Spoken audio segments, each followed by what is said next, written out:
It's good morning at Cloud Expo in London, and we're here at the Interaction booth with Mitesh Patel from Phyphosis. Good morning. Can you give us a short introduction? Sure, it's Mitesh Patel Phyphosis Limited. We're a UK-based managed service provider and cloud-hosted services provider.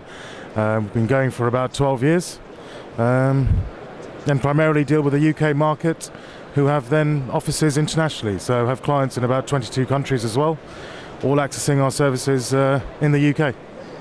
So Mitesh, how does Phyphosis distinguishes itself into the market?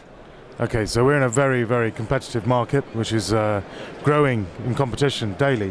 One of our key differentiators is the fact that we get to know about our clients' businesses and exactly how they use technology to facilitate operations, how they use technology to make or save money, and we actually get to know their business plans for the next year to 3 years, so we can ensure that we're adding value consistently throughout that process.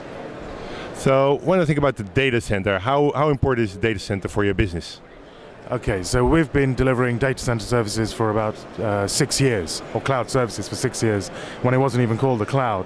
The data center is absolutely vital to us because that's what drives the availability of our back-end environment.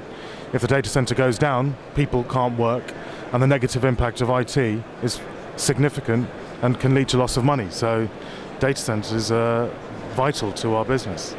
What are the main criteria when you choose Interaction as a data center provider? Okay, so we were quite experienced in this area because we went from a tier 1 to a tier 2 data center, which had very few carriers in the data centers. And one of the main reasons why I went to Interaction was the lack of reliability of the tier 1 and tier 2 data centers and the limitations on the number of carriers that were available. Interaction have, I think, over 40 carriers delivering ISP services into their data center, and that gave us a lot of options, whereas with the other data centers we didn't get the options that we wanted. So having those options is critical, so then we can establish links between our second data center and the gigabit connection between the two. So delivering the highest levels of availability, we had to go to a data center provider that also could stand by that, and they had the infrastructure, the power, the services that were ultimately at the highest levels of reliability. Thank you very much.